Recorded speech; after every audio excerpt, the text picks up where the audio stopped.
Hey everyone, this is Michael again and welcome to the Fastlane review. And last night's Fastlane was from the Quicken Loans Arena in Cleveland, Ohio. And this was the final pay-per-view before Wrestlemania.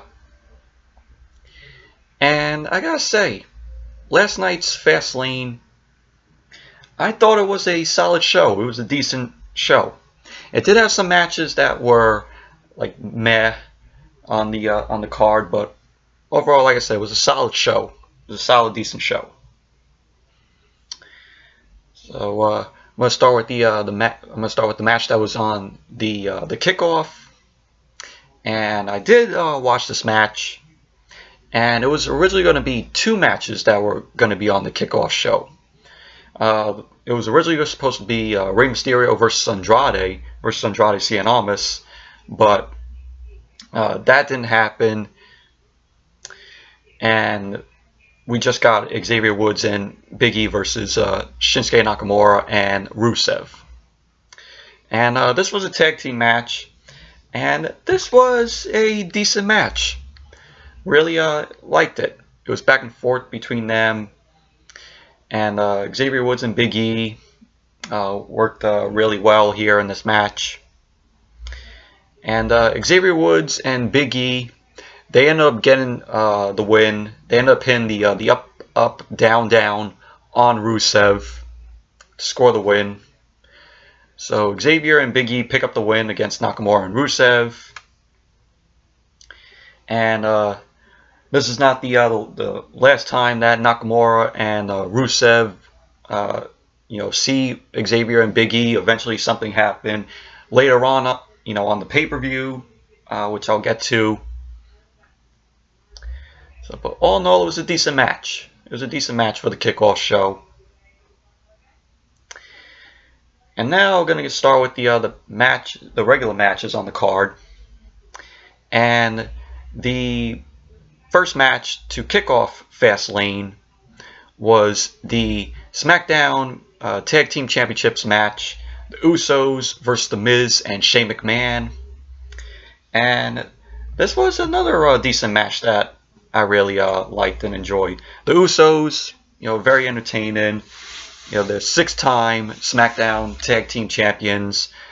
The pairing of The Miz and Shane, it was meh. This whole storyline that they did for The Miz and Shane. It was meh. But the match itself, like I said, it was decent, and you had the Miz's father sitting floor, and he was watching the match.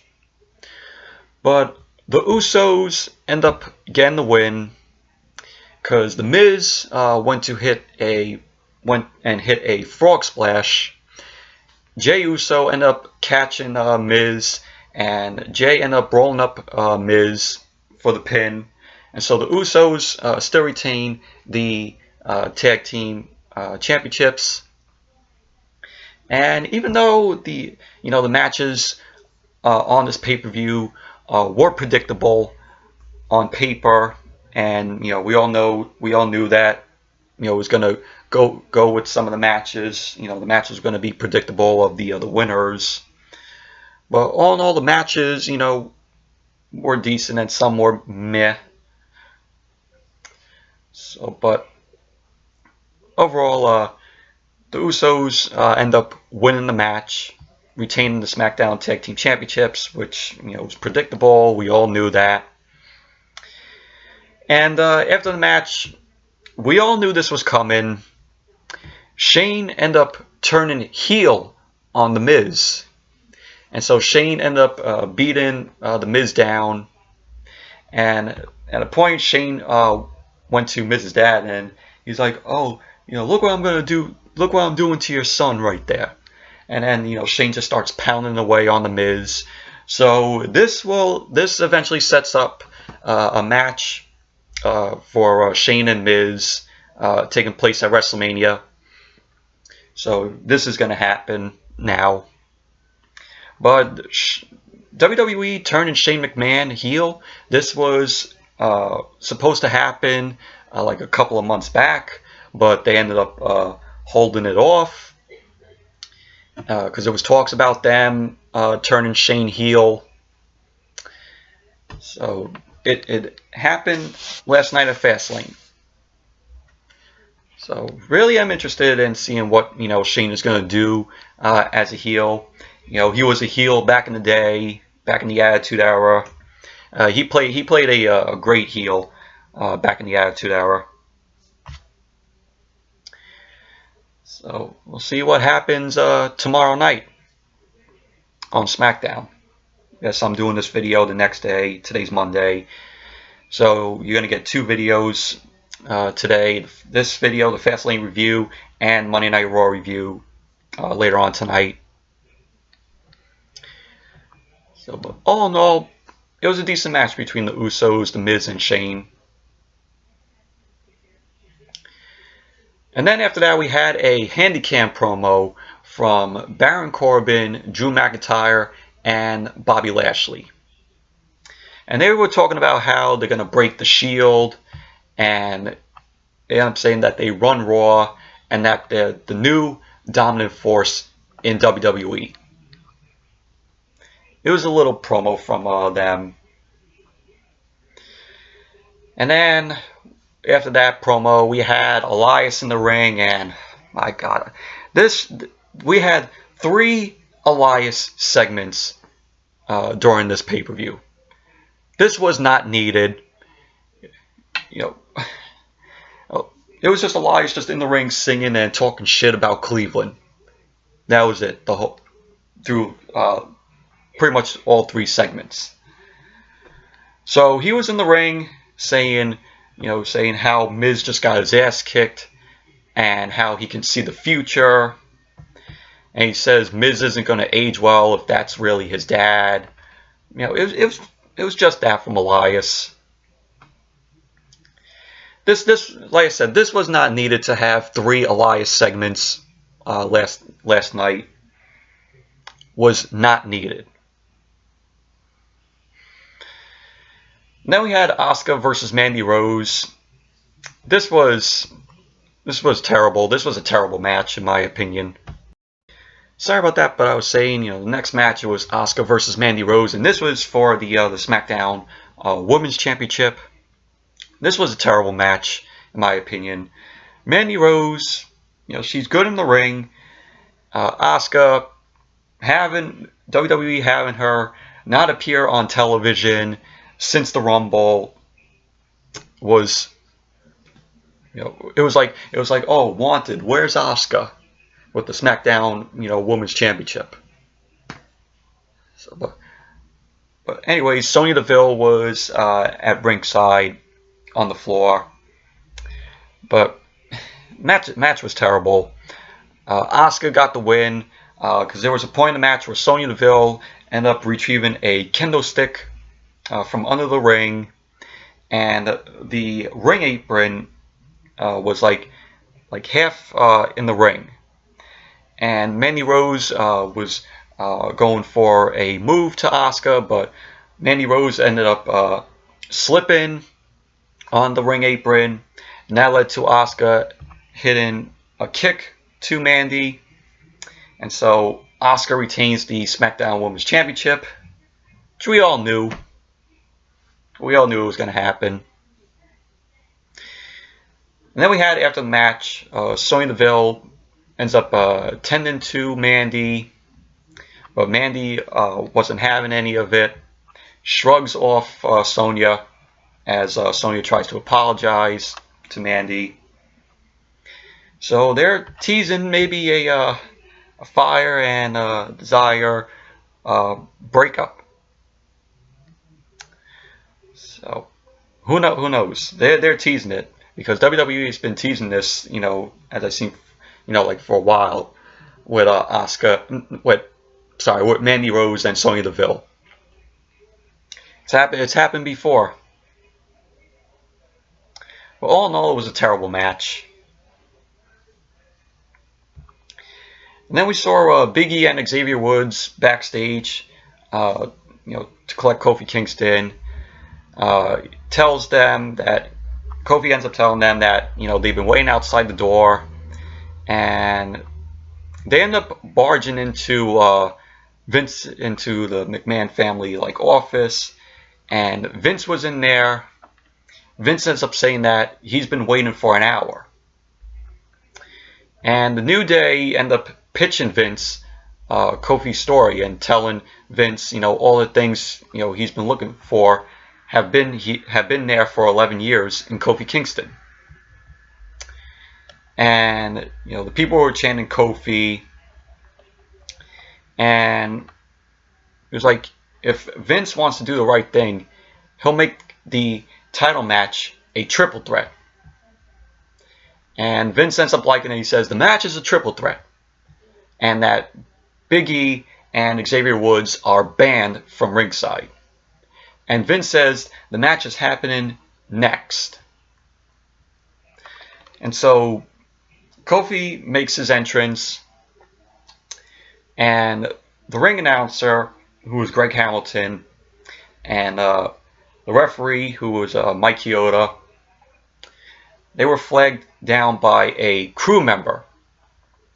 The crew member comes, and Greg Hamilton announces that the WWE Championship match will be later tonight, and that this match is a 2-on-1 handicap match. So it's going to be Kofi versus The Bar, Cesaro and Sheamus. So eventually McMahon end up screwing Kofi once again, and Kofi may get, like I say, Kofi may, you know, will get his shot at WrestleMania. Who knows? It's Kofi Mania. People are on this Kofi Mania craze. So, but that eventually we had the match, The Bar versus Kofi, 2-on-1 handicap match, and this was pretty much meh. Did not really care for it. It was Cesaro and Sheamus just, you know, beating down on Kofi, and we had Xavier and Big E, you know, come down, and then we see Nakamura and Rusev come out. Like I said, this was not the last time that we've seen Nakamura and Rusev tonight. They came down, they beat up on Xavier and Big E once again. We saw Nakamura end up hitting the Kinshasa to Big E. Rusev ends up hitting a matcha kick to Xavier. And then we go back into the ring, and we see Cesaro and Sheamus end up hitting a double white noise to Kofi Kingston. And so Cesaro and Sheamus, The Bar, win the match. So the match itself, it was meh. That's what it was. Then we saw Charlie Caruso. She was interviewing Boston Hug Connection, Bayley, and Sasha Banks. Bayley ends up saying, we all know how physically dominant Nia Jax and Tamina are. And Sasha says they welcome the competition, and that the titles are all they've ever worked for. She says it's not enough to be the first champions, and they want to be the greatest of all time. And they're going to defend them on all brands. And that starts tonight. So it was a decent interview with Bayley and Sasha.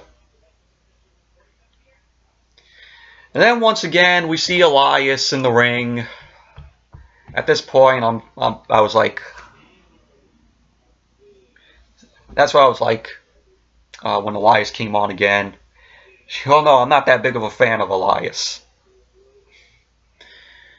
But he was in the ring again, saying the New Day are down for being a bunch of beat up losers, and he just talked shit about Cleveland. That was basically it.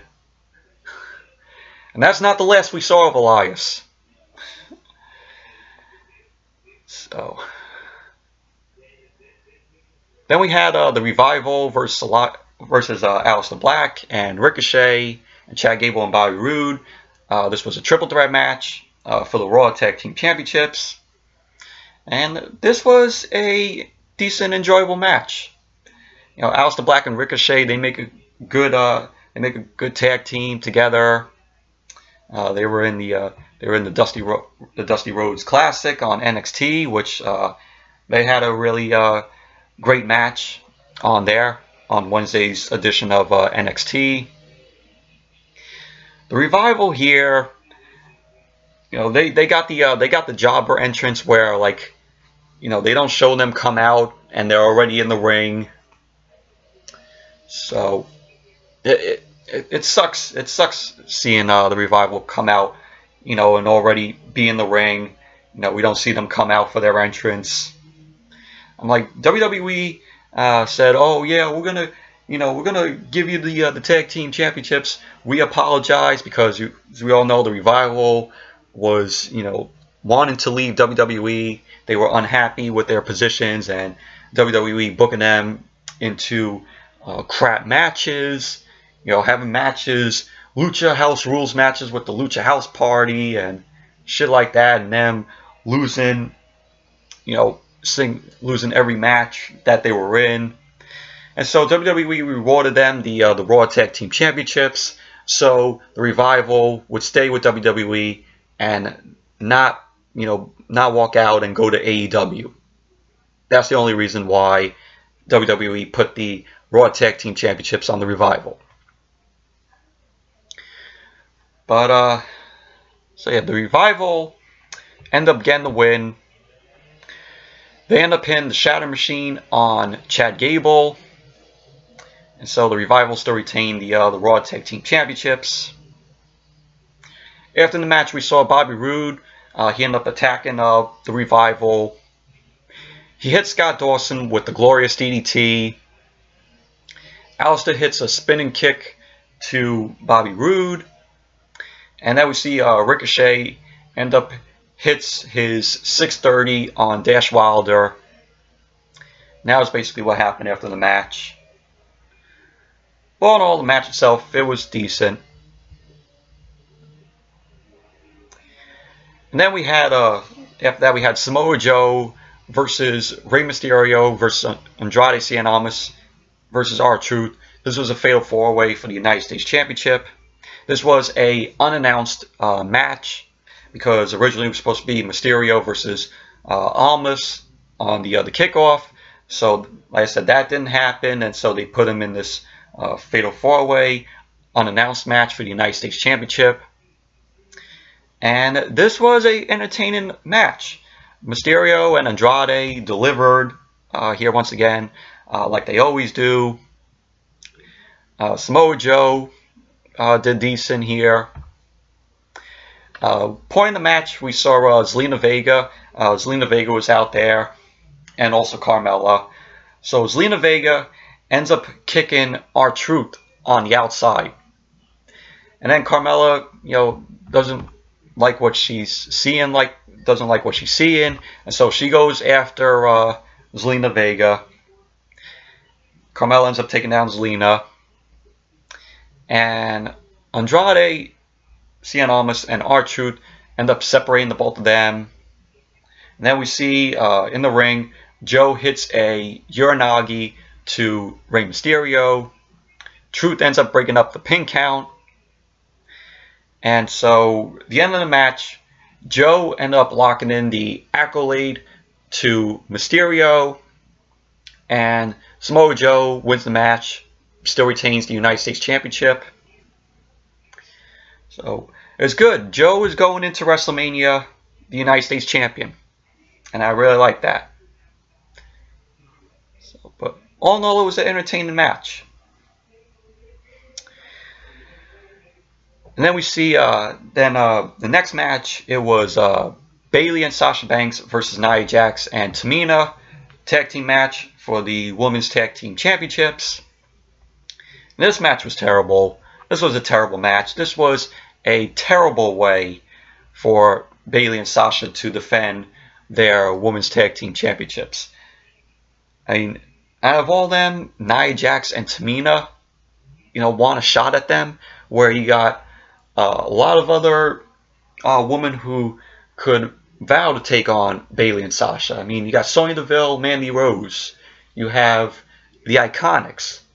Even in NXT, you can have the the Pirate Princesses. You know, you have Kairi Sane, Io Shirai. You know, those are more that I would like to see take on Bayley and Sasha than Nia and Tamina. But for this match, we had Beth Phoenix be the guest commentator for the match. But Bayley and Sasha, they end up winning the match. Nia ends up going for a power bomb to Bayley, but Bayley ends up reversing it, pinning Nia. And so Bayley and Sasha still retain the Women's Tag Team Championships. After the match, we see Nia and Tamina. They end up beating down on Bayley and Sasha. Tamina super kicks Bayley on the outside. Nia ends up throwing Sasha over the announce table. And we see Sasha ends up landing on the barricade. She goes over the announce table and like her body ends up hitting the barricade, her back. And we see Beth Phoenix. She got up from commentary. She gets in Tamina's face. And they talk crap at each other. Beth Phoenix ends up decking Tamina with the forearm. And Nia Jax ends up coming in, blindsiding Beth Phoenix. And they're just beating down on Beth Phoenix. They put her in the ring. Tamina and Nia beat up on Beth Phoenix. Nia ends up hitting a leg drop on Beth Phoenix. So Natalya ends up coming out because Natalya and Beth Phoenix are best friends. Nia comes out to try to save Beth Phoenix. Tamina eventually ends up super kicking Nia. And basically just Nia and Tamina went at it, and they beat down on both Natalya and Beth Phoenix. So eventually, this might lead to Nia Jax and Tamina versus Natalya and Beth Phoenix. Beth Phoenix may be in for a in-ring return. Hopefully it's just for this match only. WWE books a match with Natalya and Beth Phoenix versus Nia and Tamina. So, but who knows? I know that's possibly what's gonna lead to. Hopefully, it'll probably be at WrestleMania. Who knows? But all in all, Bayley and Sasha versus Nia Jax and Tamina for the Women's Tag Team Championships. Terrible match. Sorry about that, but I was saying Bayley and Sasha versus Nia Jax and Tamina for the Women's Tag Team Championships. It was a terrible match. And then we had Daniel Bryan versus Mustafa Ali and Kevin Owens. Triple threat match for the WWE Championship. And Mustafa Ali was put here. Mustafa Ali got boos from the Cleveland crowd. And there's a reason why Mustafa Ali was put into this match. And this was originally supposed to be Kofi Kingston in this match. But there's a reason why WWE put Mustafa Ali in this title match. And it all has to do with Vince. So Vince was the one who put Mustafa Ali in this title match. And according to Ringside News, I have the article right here. So I'm just going to read it right here. So one of the biggest reasons why is because Vince didn't want Kevin Owens to take a pinfall, which is kind of understandable because Kevin Owens just returned. So for him to get pinned for Kevin Owens to get pinned, with just coming back, that would have been, terrible. And therefore they had Mustafa Ali was the one to lose the match. Another reason was it had to do with the story and building steam up for Kofi Kingston. Because Kofi Kingston's push This was originally supposed to be Mustafa Ali's push. If Mustafa Ali didn't get injured, he would have been in this.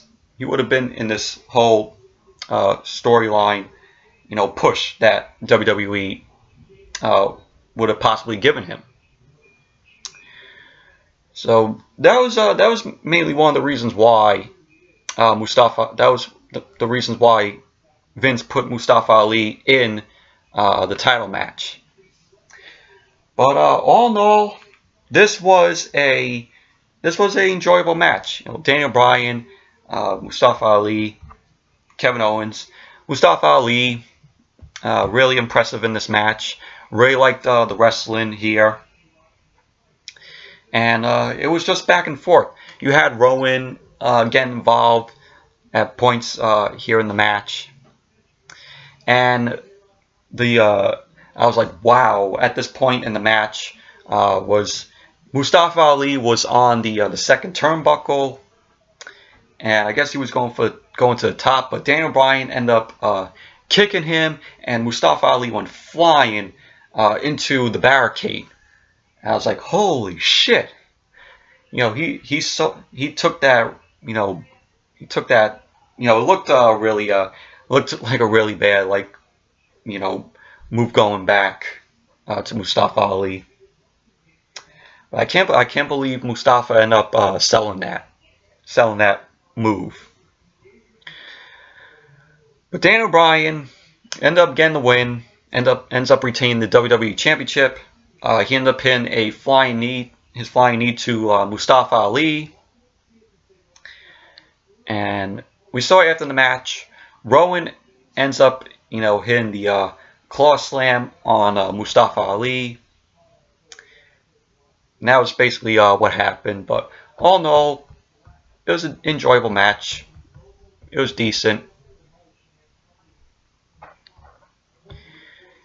Then next match was Becky Lynch versus Charlotte Flair, for the Raw Women's Championship. And well, not for the Raw Women's Championship. Got my notes all mixed up here. Sorry about that, but I was saying it was Becky Lynch versus Charlotte Flair. Becky ended up losing.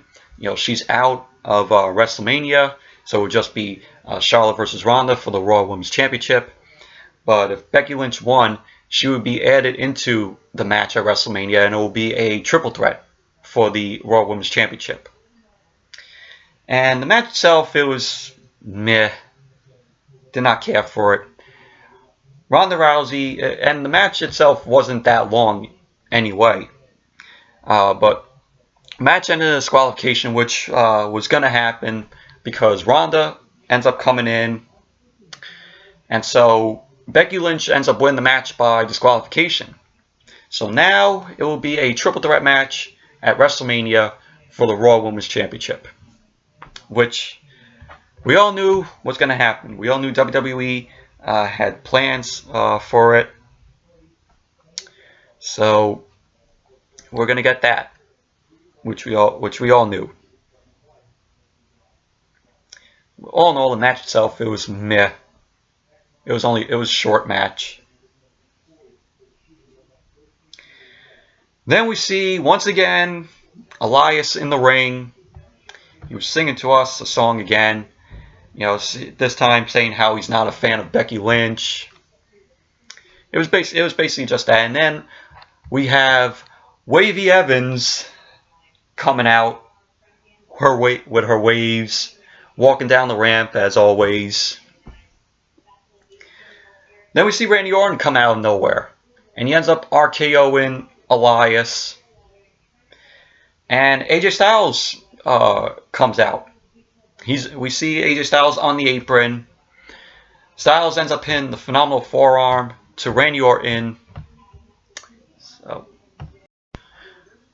sorry about that once again. Keep getting interrupted, but like I said, AJ Styles was on the apron.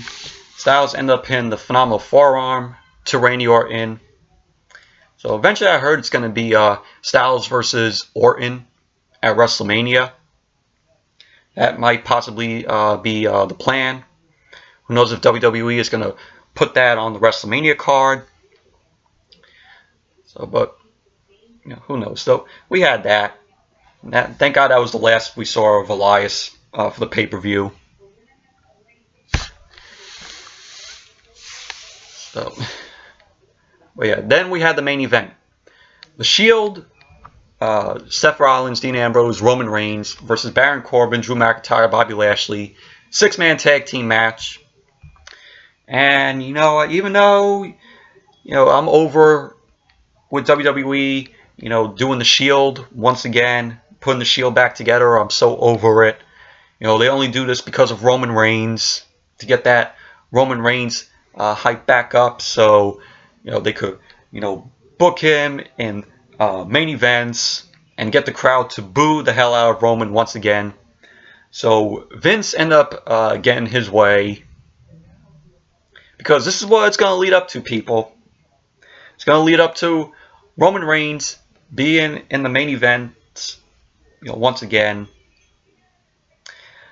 But I gotta say, this was an entertaining match. This was pretty much the best match of the night, in my opinion.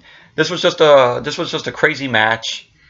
Yeah, I could tell WWE possibly lowered like the boos, like when Roman ended up was in the ring. Tell they probably lowered the boos and you heard the cheers. We all know WWE does that. When Roman always used to come out, the boos, we heard some boos, but you could tell that somebody in the production truck lowers the volume on that, so we don't hear a lot of boos and we just hear the cheers. We all know that. We know they do it. They do it for Roman. But we had the Shield. It was Dean Ambrose, Seth Rollins. They went into the crowd, and they were fighting right by the table where they do the kickoff show. But it was a entertaining match, like I said. But the Shield end up getting the win. They end up hitting a triple powerbomb to Baron Corbin. So the Shield end up winning the match. So that was that. That was the pay-per-view. That was how the pay-per-view ended. The pay-per-view ended with Seth Rollins, Roman Reigns, Dean Ambrose doing the fist pump. And that was that. The pay-per-view went off the air. So yeah, so that was Fastlane. Like I said, it was a solid show. You had decent matches. You had terrible matches, meh stuff on the show, but it was a solid show, in my opinion. So yeah. So anyways, that's it for my review of Fastlane. Thank you all for watching. Hope you all enjoyed this video, and definitely give this video a thumbs up, comment, subscribe, and I will see you all later on tonight with the Raw review. We have gonna have Triple H and Batista go face to face, and I think we have an Intercontinental Championship match between Finn Balor and Bobby Lashley. So Bobby Lashley is getting his rematch. So, anyways, that's it for this video, and I'll see you all later tonight with the Raw review.